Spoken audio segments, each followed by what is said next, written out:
Vriende, ons lees vanoggend uit Lukas 17 vanaf vers 11. Ek nooi julle uit om saam ook te lees, as julle julle Bybels het vanoggend. Lukas 17 vers 11.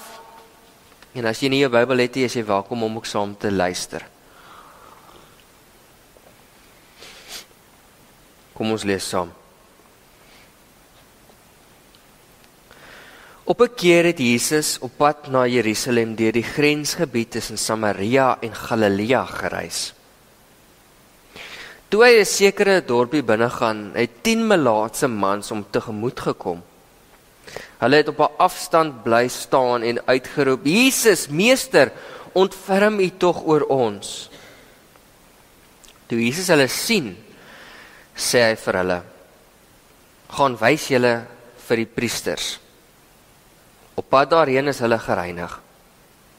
Een van hulle het, toe hy dit sien dat hy gesond geword het, omgedraai en God met 'n harde stem geloof. Hy het op sy gesig aan Jesus se voete neergeval en hom gedank. Hy was 'n Samaritaan. Jesus antwoord hom toe: "Is daar dan nie 10 gereinig nie? Waar is die ander 9? Was daar niemand onder hulle te vind wat omgedraai het om God te loof, behalwe hierdie vreemdeling nie?" Toe sê hy vir die man: "Staan op en gaan. Jou geloof het jou gered." Ons lees tot sover. Staan op en gaan. Jou geloof het jou gered. Ek wil begin deur 'n vreemde vraag te vra. Het jy al ooit jou lewe verloor? Het jy al ooit jou lewe verloor? Nou dit klink nou 'n belaglike vraag. Jy dink seker by jouself, die wat ek sit dan hierso, hoe kan ek my lewe verloor? Ek haal asem, ek luister na wat jy nou sê. Waarvan praat jy? Maar tog gebeur dinge soms in ons lewens wat alles onherroepelik verander. Soms gebeur dinge in ons lewens wat ons so ontwrig dat lewe nooit weer dieselfde is nie. Miskien was daar 'n brand en jy het alles verloor. Miskien het daar iets gebeur en jy jou werk verloor of jy dalk 'n verkeerde besluit gemaak of 'n slegte besluit en jy het alles verloor en jou lewe het vir eens en vir altyd verander. Jy het jou lewe verloor. Miskien het daar iets met jou traumaties gebeur of jy het siek geword. Iets het verander in jou lewe wat maak dat dit nooit weer dieselfde was nie. Miskien het iets gebeur wat jou alleen en geïsoleerd laat wees, wat jou lewe van jou af weggeneem het. Ek noem hierdie uiterste situasies en vra hierdie vraag, want ek dink nie ons besef altyd wat dit beteken het om in die Bybelse tyd melaatsheid te hê nie. As jy dit met iets kon vergelyk, is dit amper soos 'n doodsvonnis wat jy ontvang het in daardie tyd. En in baie opsigte was dit erger om melaatsheid te hê.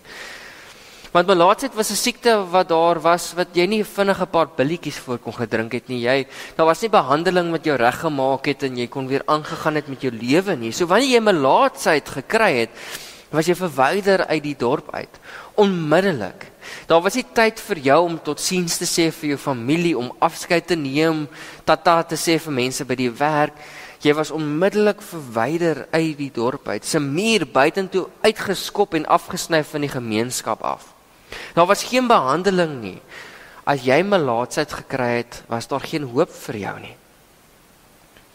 Jy kon nie naby enige iemand gekom het tot jy gesond word nie. En die reëls was so drasties en dramaties, want dit was daar om die gemeenskap te beskerm, maar die probleem was, dit is daar om die gemeenskap te beskerm, maar dit het nie die waardigheid van die mense beskerm wat melaatsheid gehad het nie.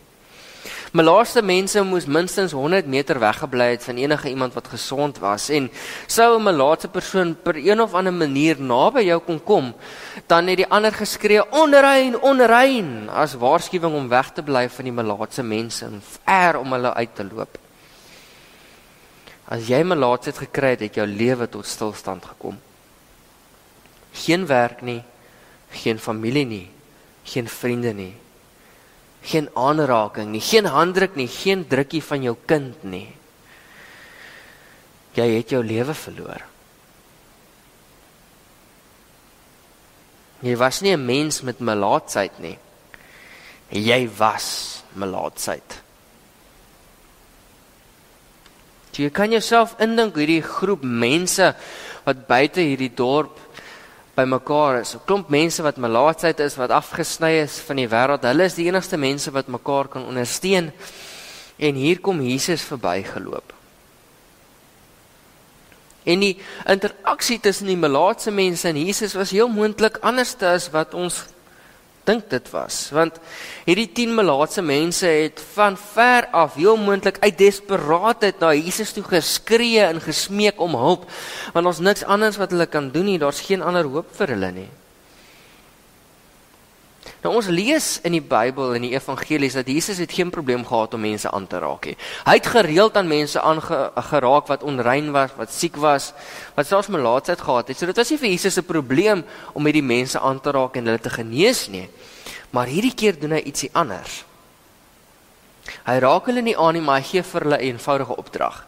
Hy sê eenvoudig vir hulle, gaan wys julle vir die priesters. Gaan wys julle vir die priesters. Wat 'n vreemde ding om vir mense te sê. Hier's melaatse mense wat deur moeilike tyd gaan, hulle voel sleg liggaamlik, hulle vra vir Jesus om hulle op te ontferm oor hom en Jesus sê vir hulle gaan wys julle vir die priesters. Nou ek dink dit maak meer sin as 'n mens besef binne die wêreld waarbinne hulle gebly het, want die wet was dat as jy iets gehad het soos melaatsheid, moes jy eers na die priester toe gegaan het en hy moes jou as gesond verklaar het, so op 'n afstand. As die priester jou as gesond verklaar het, dan kon jy 'n reinigingsbad geneem het en dan kon jy 'n offer geneem het in die tempel. En as jy daai dinge gedoen het, dan was jy weer welkom in die samelewing. Dan kon jy weer teruggaan na jou familie en jou vrou en jou kinders en waar ook al. So wat Jesus eintlik vir hierdie groep melaatses vra is om te vertrou. Om te glo dat voor hulle by die priesters kom, dat hulle genees sal wees. Want as hulle by die priesters kom, hulle is nie genees nie, dan is hulle in die moeilikheid, want dan het hulle nou in die dorp in beweeg en dan is dit nou weer 'n slegte ervaring. So Jesus gee vir hulle een opdrag. Gaan wys hulle vir die priesters. Daar's geen wonderteken, geen dramatiese oomblik nie, geen iets wat Jesus doen nie, net 'n opdrag en gehoorsaamheid. En, so waar, op pad na die priesters word hulle gesond. Hulle geloof het hulle gered, omdat hulle gehandel het volgens vertroue. En dan kom ons by die deel wat ons almal skerp tref. Hierdie 10 mense het hulle lewens teruggekry. Hulle het hulle lewens teruggekry. En uit hierdie 10 mense is daar een persoon wat omdraai, teruggaan na Jesus en vir hom actually dankie sê. En nie net dit nie, die persoon wat gaan om vir hom dankie te sê en by sy voete gaan neerval is 'n Samaritaanse ou. Ja, daar het 'n paar weke terug gepraat. Die Samaritane en die Israeliete, hulle het so 'n bietjie beef met mekaar. Hulle kom nie oor die weg nie. En eintlik sien die Israeliete die Samaritane as mense wat ongelowig is. Mense wat slegte mense is, self skam. En van hierdie mense is dit die Samaritaan wat omdraai en vir Jesus dankie gaan sê. Die ou wat veronderstel is om ongelowig te wees, die ou wat onrein is, wat nie veronderstel is om te begryp wat geloof beteken nie, dit is die ene wat werklik besef wat aan die gebeur is. Julle hoor ook daai patroon van hoe Jesus die vooropgestelde idees van die Samaritane afbreek, né? Julle onthou die storie van die barmhartige Samaritaan. Die priester loop verby. Hoekom? Want siek mense is onreinig. Iemand wat seer is, wat bloed is onreinig. So die priesters loop verby, die skrifgeleerdes loop verby, maar die Samaritaanse man stop en help. En in hierdie teksgedeelte hoor ons weer 'n ekko daarvan. Jesus wat hierdie mense reinig en genees, en dit is die Samaritaanse ou wat begryp waar dit regtig gaan. Hy verstaan wat die ander mis. Hy verstaan dat geloof is nie net iets wat jy ontvang nie. Maar dit is ook 'n antwoord. Geloof is nie net om te ontvang nie, maar geloof is ook 'n antwoord op die genade wat ons ontvang. 'n Antwoord in dankbaarheid. 'n Lof en 'n lewe wat God eer.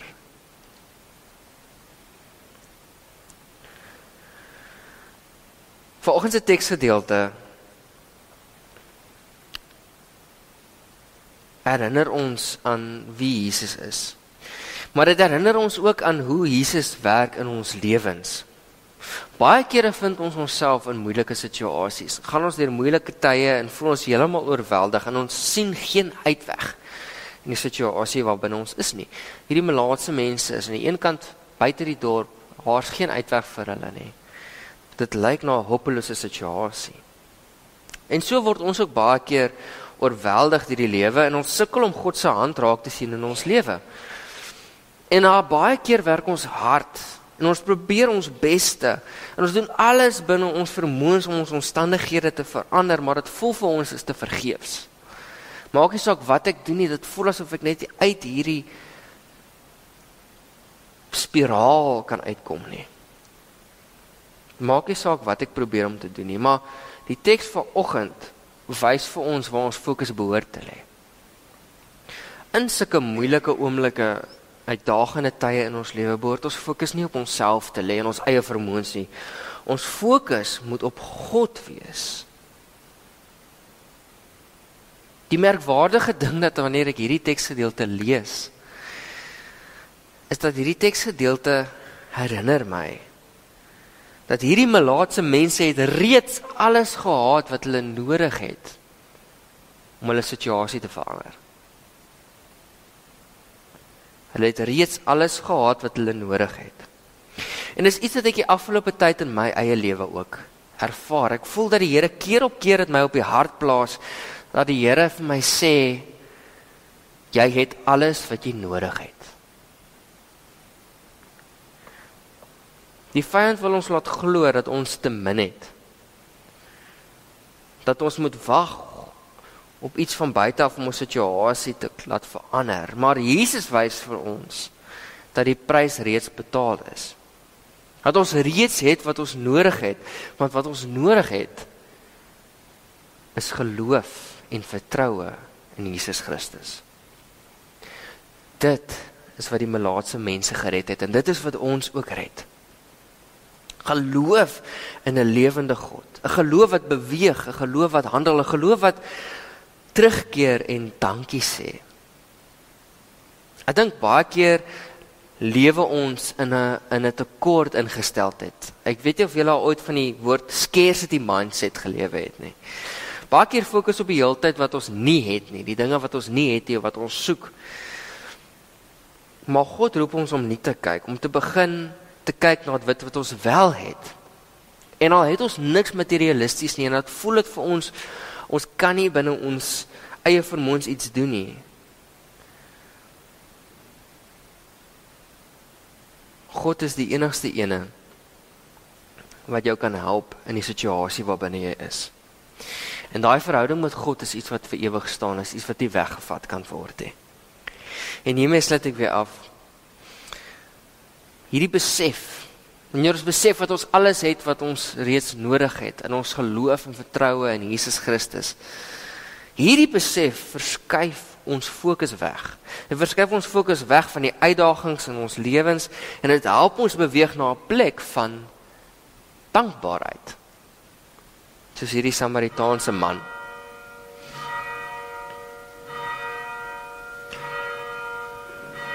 En hierdie dankbaarheid is vir ons belangrik. En ek dink, voordat ons praat oor dankbaarheid, is dit tog ook belangrik om vir mekaar te sê dat ons baie versigtig moet wees wanneer ons hierdie ander 9 wil oordeel ook. Ek verstaan waar hulle vandaan kom. Hulle is besig om die priester te sien en die reinigingsbad te doen dat hulle familie kan sien. Maar die perspektief wat ons het om dankbaarheid binne God te vind, verander hoe ons kyk na die wêreld rondom ons. En hierdie dankbaarheid is nie net om 'n dankie te sê aan die einde van ons gebed, om vir die Here dankie te sê vir iets, as ons gou vinnig oor iets dink. Die dankbaarheid is 'n ingesteldheid, dit is 'n manier van kyk, dit is 'n manier van lewe in ons daaglikse lewe. Dit is om te draai, al het jy jou lewe teruggekry en die grootste geskenk moontlik, en vir die Here te loof en prys, te sê dankie vir die seëninge wat ek vandag beleef. Die woord dankbaarheid kom eintlik van die Latynse woord gratia af. En ek weet nie of julle onthou van daai woord, daai gratia klink baie bekend. Want gratia beteken genade. Die woord dankbaarheid is afgelei van die woord genade. Om dankbaar te wees is om te besef dat ek die Here se genade ontvang in my eie lewe. Wat ek het, is nie vanselfsprekend nie, dit is uit genade alleen.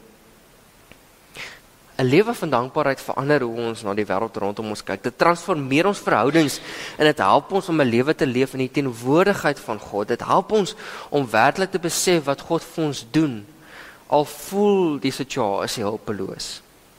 Om te besef dat die Here vir ons lewe gee en dat die Here die ene is wat ons dra in ons moeilikste omstandighede, dat hy die ene is wat ons red uit ons situasies uit. Nie onsself nie of enigiets anders nie.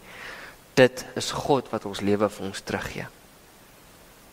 Navorsing toon dat dankbaarheid ons gesondheid verander. Ons emosies en ons verhouding versterk.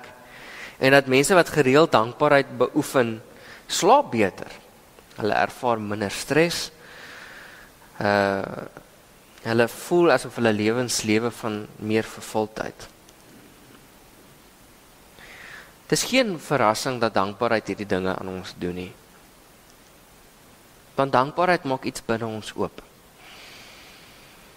Dankbaarheid is die besef dat God werk in ons harte. So ek wil jou uitnooi hierdie week. Jy voel dalk jy is in 'n hopelose plek, dat jy kan assosieer met hierdie groep malaatse mense wat buite die dorp afgesny is. Jy gaan dalk deur 'n moeilike tyd. Jy weet dalk nie of daar uitkomste in jou lewe is nie, maar ek wil jou herinner dat jy het reeds alles wat jy nodig het. So wanneer dit moeilik gaan by die werk hierdie week, wanneer jy 'n moeilike uitdaging beleef of 'n versoeking, onthou, jy het reeds alles wat jy het, want jy het reeds jou geloof en jou vertroue in die lewende Jesus Christus. En daai geloof verander elkeen van ons. En help ons om sterk te staan en 'n lewe te leef van dankbaarheid. Elke dag. Amen. Ons sluit ons oë. Ons liefdevolle Heer, ons wil vir U sê dankie. Maar nie dankie op 'n oppervlakkige manier, Heer. Ons bid, Heer, dat ons dankbaarheid iets is wat ons sal leef. Dat ons dankbaarheid aansteeklik sal wees. Dat die goeie nuus van die evangelie kan versprei deur ons aksies. Heer, dat ons in ons lewe nie vaskyk aan die uitdagings, die tekortkominge, die slegte dinge, die moeilike dinge. Mag ons nie lewe vanuit 'n tekort nie, maar te lewe uit 'n besef van oorvloed. Dat in ons geloof en vertroue in U, het ons reeds alles wat ons nodig het, Heer. Heilige Gees, ons bid, Heer, dat U ons sal sterk maak hierdie week en ons sal dra. Dat U met ons sal praat en deur ons sal praat en dat U ons sal help om te midde van uitdagings 'n lewe van dankbaarheid te lewe. Ons bid dit in die naam van ons drie enige God alleen. Amen.